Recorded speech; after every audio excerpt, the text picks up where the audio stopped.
Hello, আমি আম্মি বলছি। আজকে আমি তোমাদের একটা কবিতা নিয়ে আলোচনা করব। কবিতাটার নাম হচ্ছে বর্ণপরিচয়। কবির নাম হচ্ছে তরুণ সান্যাল। তাহলে শুরু করছি। বর্ণপরিচয় কবিতাটা আগে পড়ে নিচ্ছি, তারপরে স্তবক অনুযায়ী কবিতাটা নিয়ে আলোচনা করব।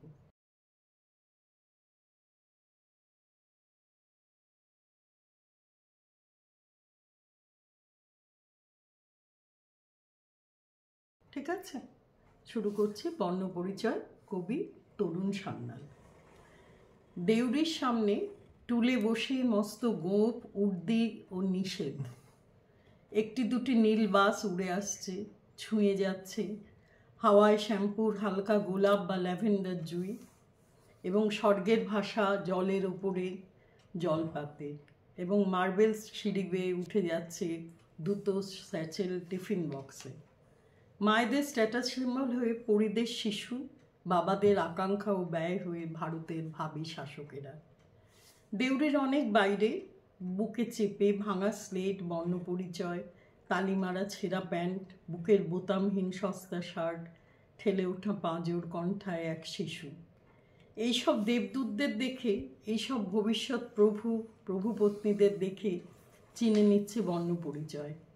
প্রাসাদ ও বস্তি নিয়ে, প্রাচুর্য ও ক্ষুধা নিয়ে দেউড়ির ভেতরে বাইরে বয়ে যাচ্ছে একটাই কলকাতা।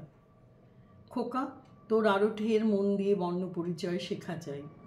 খোকা, তোর ভাঙা স্লেটে আঁকাবাঁকা অক্ষরের ঢঙে মহাদেশ মহাসাগরের নকশা, মহাবিশ্ব, সৌরলোক, ফসলেও যন্ত্রে পাখি, নদীর কাকলি নিয়ে গোটা মানুষের ছবি ফুটে ওঠা চায়। আমার তো চলে গেল ত্রস্ত দিন লাঙলের বাঁটে হাত রেখে, আমার তো বয়ে যায় ভরা বেলা যন্ত্রের পাঞ্জায় হাত রেখে। আমার তো পদপাদে পিচের গরম চুমা, অনাবৃষ্টি উচ্ছেদ বা ছাঁটাই মিছিলে। খোকা, তোকে জানতে হবে পৃথিবীটা বদলে দিতে কতখানি ধৈর্য পেতে হয়। খোকা, তোকে আমাদের সময়ে সমুদ্র মন্থন করে কেশর বা হাতে ধরে বশ মানাতে হবে উচ্চৈঃশ্রবা। না, কোনো অফিস ঘরে টাই প্যান্টে জড়োদ্গব দম্ভ নয়, তোকে নিতে হবে এই শশা গড়া ধরিত্রীর কঠিন দায়িত্ব, শান্তি সমৃদ্ধির দায়। এখনই সময় খোকা ভালো করে শেখ, এখনই সময় খোকা ভালো করে চোখ মেলে দেখ। এখন সময় খোকা তোর বর্ণপরিচয় আমাদের স্বপ্ন ভাবিকা। কবিতাটা পড়া হলো। কবিতাটার নাম হচ্ছে বর্ণপরিচয়। আর এই যে কবি তরুণ সান্যাল, এর সম্পর্কে প্রথমে তোমাদের একটু বলে নিই, ছোট করে একটু পরিচয় দিই, তারপরে আমি এই স্তবক অনুযায়ী আলোচনা করছি। কবি তরুণ সান্যালের জন্ম বাংলাদেশের পাবনা জেলায় 1932 সালের 29শে অক্টোবর। তার বাবার নাম ছিল অশ্বিনী কুমার সান্যাল। কবি সাহিত্য সংস্কৃতির পাশাপাশি রাজনীতিতেও বিশেষ অনুরাগ ছিল। তার উল্লেখযোগ্য কাব্যগ্রন্থ হল মাটির বেহালা, তোমার জন্যেই বাংলাদেশ, চতুর্থ পেরেক, কবি এক জাগে ইত্যাদি। মাটির বেহালা নয়, হ্যাঁ মাটির বেহালা ঠিকই আছে। আচ্ছা, বর্ণপরিচয় কবিতার মূল বিষয়বস্তু হল সামাজিক শ্রেণী বৈষম্য, অর্থনৈতিক অবস্থার পরিপ্রেক্ষিতে মানুষের জীবন চর্চা। দেশের ভবিষ্যৎ প্রজন্মকে নিয়ে কবি এক সুন্দর বৈপরীত্যের ছবি তুলে ধরেছেন। সবশেষে তিনি এক শ্রেণীহীন সমাজের কথা বলেছেন, যেখানে সকলের সামাজিক অধিকার সুরক্ষিত থাকবে। আচ্ছা, এবার কবিতাটা নিয়ে আলোচনা করি। একটি দুটি নীল বাস উড়ে আসছে, ছুঁয়ে যাচ্ছে হাওয়ার শ্যাম্পুর হালকা গোলাপ বা ল্যাভেন্ডার জুঁই, এবং স্বর্গের ভাষা জলের ওপরে জলপাতে। এই স্তবকে কবি দেখিয়েছেন একটা স্কুলের বাচ্চাদের, যারা সমাজের উপরতলার বাসিন্দা, অর্থাৎ অর্থনৈতিকভাবে যারা অত্যন্ত সচ্ছল। একটা নামি দামি স্কুল, যেখানে দারোয়ান টুলে বসে পাহারা দিচ্ছে স্কুলের বাচ্চাদের। নীল বাসে করে বাচ্চারা যাতায়াত করে। দামি দামি পোশাক পরিচ্ছদে সেই বাচ্চার মায়েরা কতটা শিক্ষিত, আভিজাত্য সম্পন্ন, সেই প্রচারে ব্যস্ত হয়ে পড়েন। স্বর্গের ভাষা অর্থাৎ ইংরেজি ভাষায় কথাবার্তা বলেন।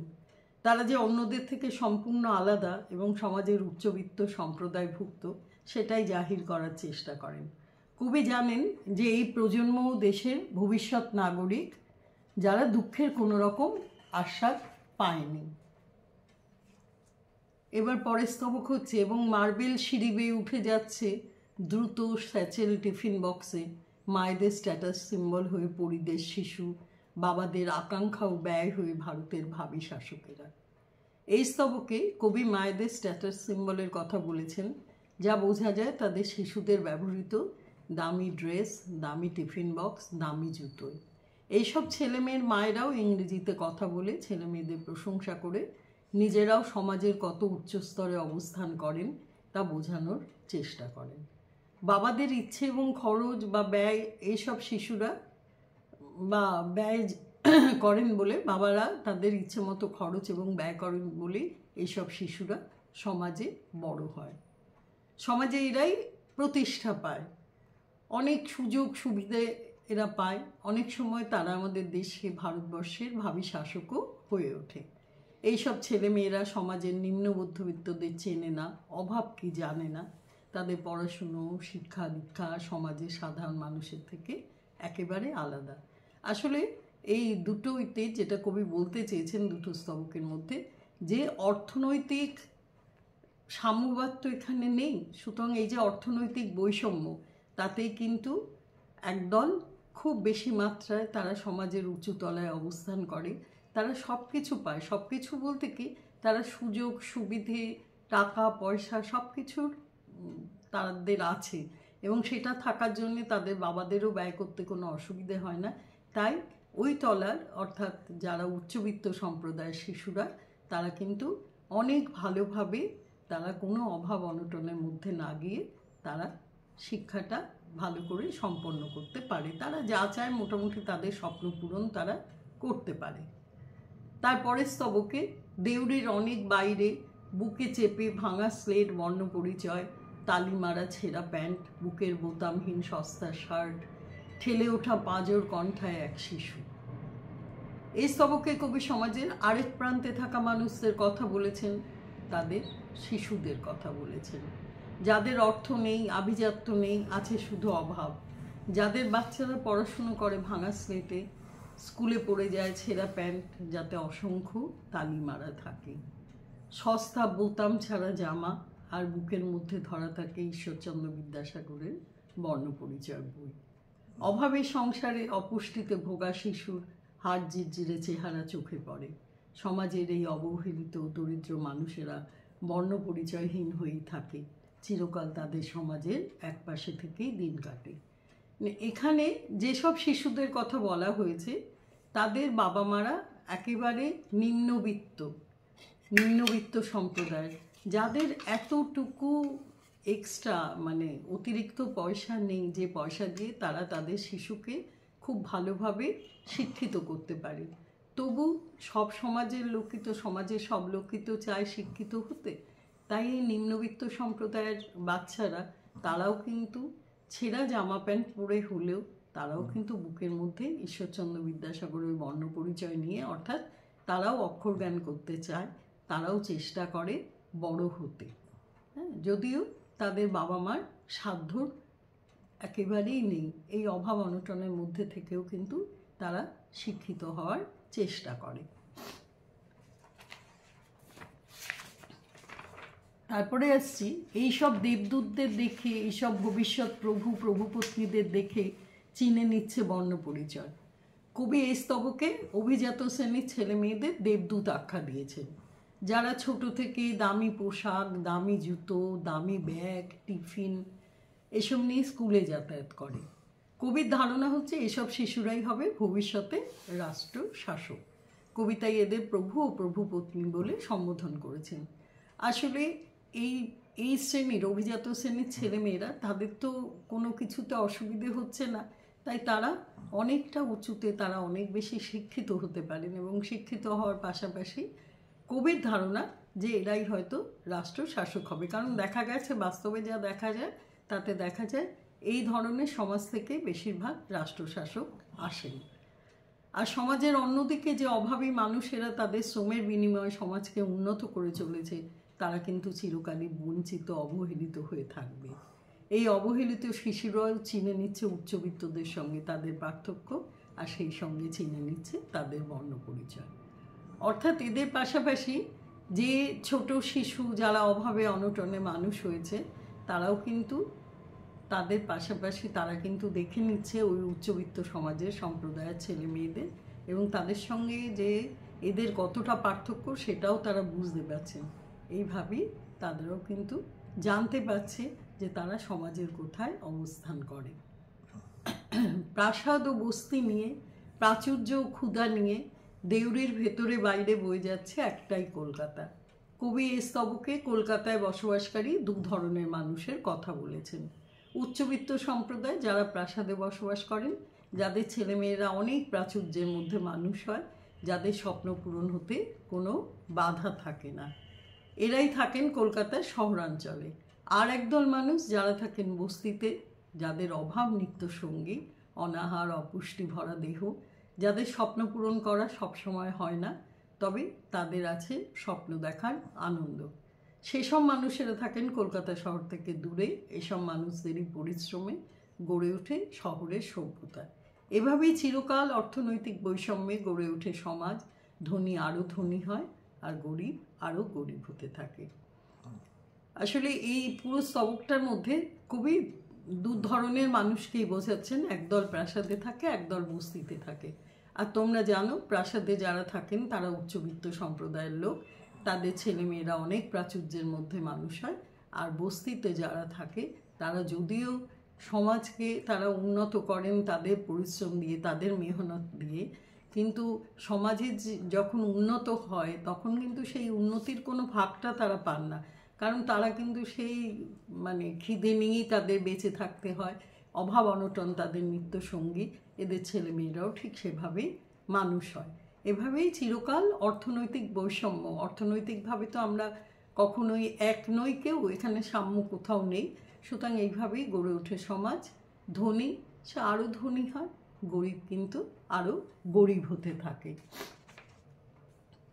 খোকা, তোর আরও ঢের মন দিয়ে বর্ণপরিচয় শেখা যায়। খোকা, তোর ভাঙা স্লেটে আঁকাবাঁকা অক্ষরের ঢঙে মহাদেশ মহাসাগরের নকশা, মহাবিশ্ব, সৌরলোক, ফসলেও যন্ত্রে, পাখি, নদীর কাকলি নিয়ে গোটা মানুষের ছবি ফুটে ওঠা যায়। কবি সেই সব অভাবেই মানুষের ছেলেমেয়েদের বলেন তারা যেন সব বাধা অতিক্রম করে বর্ণপরিচয় শিখতে চেষ্টা করে। তারা যেন তাদের ভাঙা স্লেটেই আঁকাবাঁকা অক্ষরে বিশ্বের জ্ঞান ভাণ্ডারের সঙ্গে পরিচিত হয়। তারা যেন পরিপূর্ণ মানুষ হয়ে উঠতে পারে, অভাব অনটনের বাধা কাটিয়ে নিজেদের সুশিক্ষিত করতে পারে, নিজেদের প্রতিষ্ঠিত করতে পারে, স্বার্থপর না হয়ে যেন সবার মঙ্গলের জন্যে তারা লড়াই করতে পারে। তাদের ভাঙা স্লেটে ভেসে ওঠে মহাদেশ মহাসাগরের নকশা, মহাবিশ্বের এবং সৌরজগতের ছবি। কবি চান সেই ভাঙা স্লেটেই যেন ফুটে ওঠে প্রকৃত মানুষের ছবি, যার আদর্শে উদ্বুদ্ধ হয়ে অভাব অনটনকে পেছনে ফেলে এই গরিব শিশুরাই হবে ভবিষ্যতের সুনাগরিক।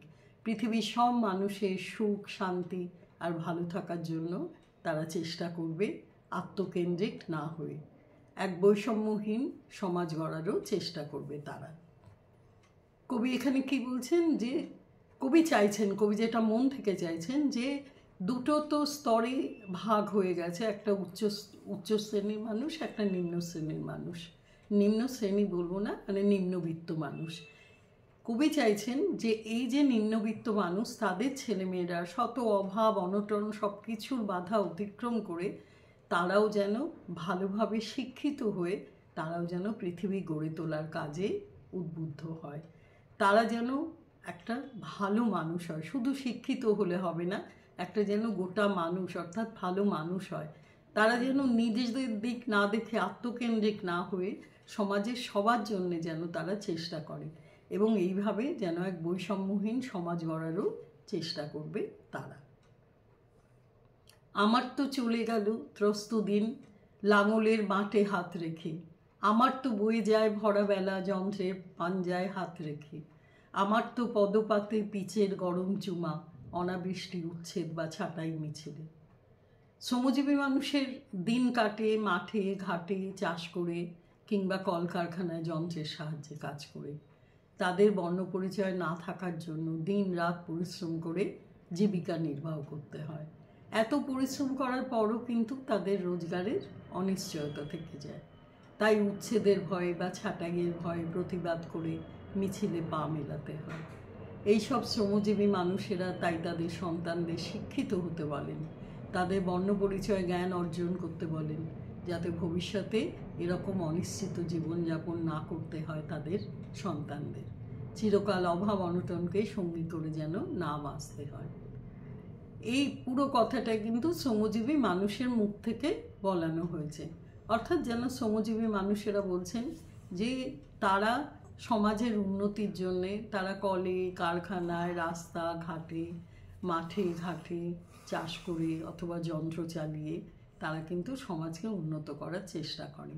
কিন্তু যেহেতু তাদের অক্ষর জ্ঞান নেই, তাই তাদের এই পরিশ্রমের মূল্য তারা খুব কম পান। আর এত পরিশ্রম করার ফলেও কিন্তু তাদের রোজগার খুব সীমিত, যে রোজগারে তাদের জীবিকা নির্বাহ করাই কষ্টকর হয়ে পড়ে।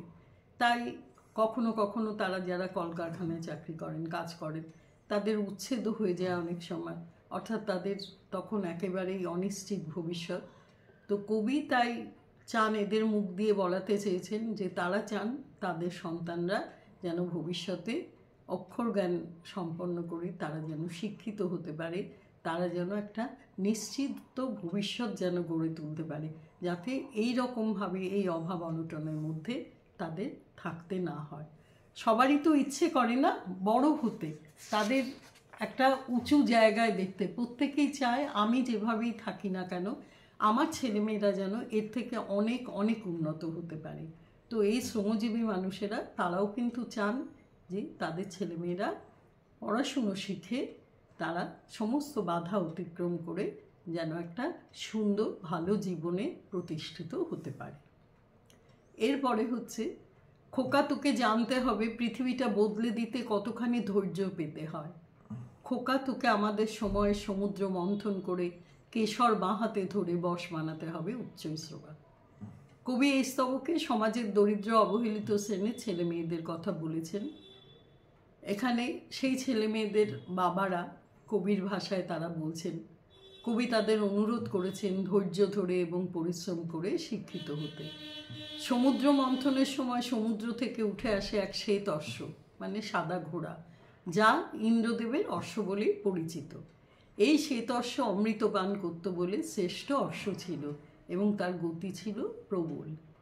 কবি এখানে দরিদ্র শ্রেণীর মানুষদের শিক্ষিত হয়ে সময়ের সাথে সাথে পরিবর্তিত হয়ে সময়কে উপলব্ধি করে বিশ্বের চালক হওয়ার কথা বলেছেন।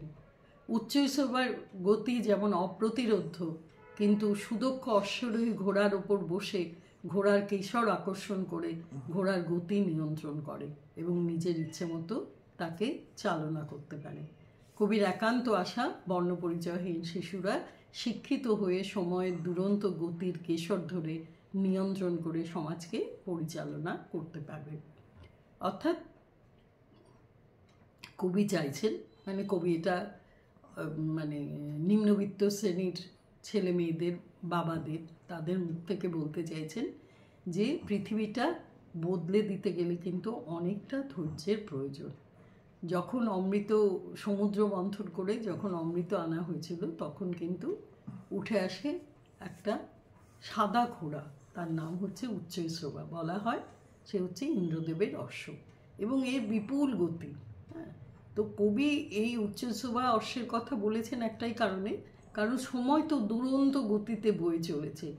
কবি চাইছেন যে এই ছেলেমেয়েরা সময়ের সাথে সাথে পরিবর্তিত হয়ে তারা যেন বিশ্বের চালক হতে পারে, অর্থাৎ তারাও যেন সময়ের সময়কে যেন সময়ের লাগাম ধরে তারা যেন অশ্বারোহী হয়ে সময়কে সুনিয়ন্ত্রিত করতে পারেন।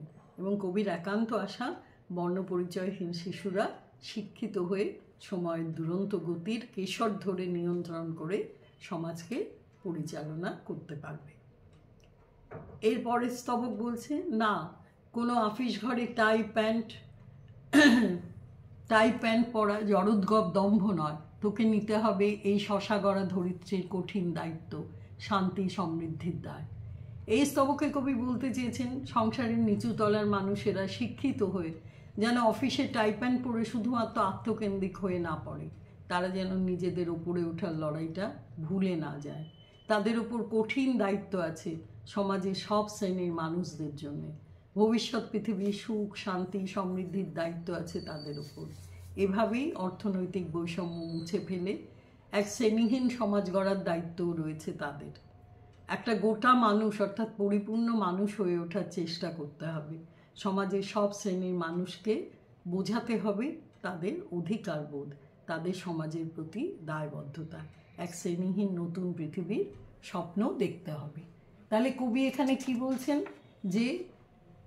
যে ছেলেটি নিম্নবিত্ত শ্রেণীর, যে ছেলেটি ওপরে উঠতে পারলো, অর্থাৎ সে শিক্ষিত হয়ে উপরে উঠতে পারলো, একটা ভালো অফিসে চাকরি করে তার নিজের কথা ভাবলে কিন্তু চলবে না, আত্মকেন্দ্রিক হলে কিন্তু চলবে না। পেছন ফিরে দেখতে হবে যে কোন জায়গা থেকে সে উঠে এসেছে, এবং তাই পেছনে যারা পড়ে আছে তাদের প্রত্যেককে সাহায্য করতে হবে ওপরে ওঠার জন্যে। সুতরাং পৃথিবীর সুখ শান্তি সমৃদ্ধির সমস্ত কিছুর কিন্তু দায় দায়িত্ব তাদের নিতে হবে, কারণ এইভাবে না হলে কিন্তু শ্রেণীহীন সমাজ গড়ে উঠতে পারে না। শুধুমাত্র আত্মকেন্দ্রিক হয়ে থাকলে তার উন্নতি হয়, কিন্তু পরবর্তী আর কারোর কিন্তু উন্নতি হয় না। কবিতায় চাইছেন যে এই সমস্ত ছেলেরা যেন সবার উন্নতি করে, যাতে সমাজের অনেক উন্নতি হয়।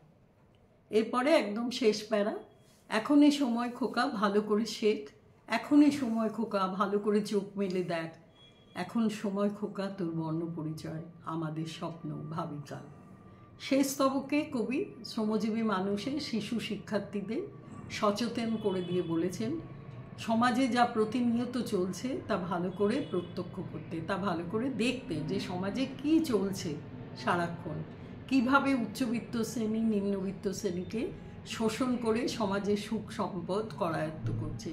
এক শ্রেণীর মানুষ কিভাবে আরেক শ্রেণীর মানুষকে শোষণ করছে, কিভাবে তারা বড়লোক হচ্ছে, কিন্তু আরেক শ্রেণীর মানুষ কিভাবে শোষিত হচ্ছে, এটাও উপলব্ধি করতে বলছেন। প্রতি পদক্ষেপে শ্রমজীবী মানুষের শিশুকে শিক্ষিত হয়ে উঠতে গেলে যে লড়াই বা বাধার সম্মুখীন হতে হচ্ছে, সেসব যেন শিশুটি ভুলে না যায়। একমাত্র শ্রমজীবী মানুষের ছেলেমেয়েরাই পারে ত্যাগ ধৈর্য ও নিষ্ঠার সঙ্গে সমাজে এগিয়ে যেতে, সমাজের ঘাত প্রতিঘাতকে উপেক্ষা করে নিজেদের লক্ষ্যে পৌঁছতে। তাই কবি এদের উদ্দেশ্যে বলেছেন কি না, সমাজে সব কিছু বাধা অতিক্রম করে সমাজে শিক্ষিত হয়ে অনেক উঁচু পদে আসীন হতে হবে। আত্মকেন্দ্রিক দাম্ভিক না হয়ে তারা যেন পরবর্তী প্রজন্মকে স্বপ্ন দেখাতে হবে, তারা যেন দেখাতে পারেন অনেক বড় হওয়ার। শ্রেণীহীন সমাজের চালকের আসনে বসে ভাবি কালের জন্য অনেক উন্নত কাজ করে দেশকে এগিয়ে নিয়ে যেতে হবে। ভবিষ্যৎ প্রজন্মকেও বর্ণপরিচয় দিয়ে শিক্ষিত করতে হবে। নতুন পৃথিবী নতুন সমাজ গড়ে তুলতে হবে। এই সব কিছুর কিন্তু দায় দায়িত্ব কবি এই নিম্নবিত্ত সমাজের ছেলে মেয়েদের উপরই ন্যস্ত করেছেন। তাহলে এই যে বললাম, পুরো কবিতাটা নিয়ে আলোচনা করলাম, তোমরা আমার বলাটা আরেকবার ভালো করে শুনে নেবে। আশা করি তোমরা বুঝতে পারবে, আর যদি না বুঝতে পারো তাহলে আমাকে আমার কমেন্টস বক্সে জানাবে, আমি তোমাদের আরও ভালো করে বুঝিয়ে দেব। আর যদি আমার ভিডিওটা ভালো লেগে থাকে তবে লাইক শেয়ার এবং সাবস্ক্রাইব করো। ভালো থেকো তোমরা, আজ আসি।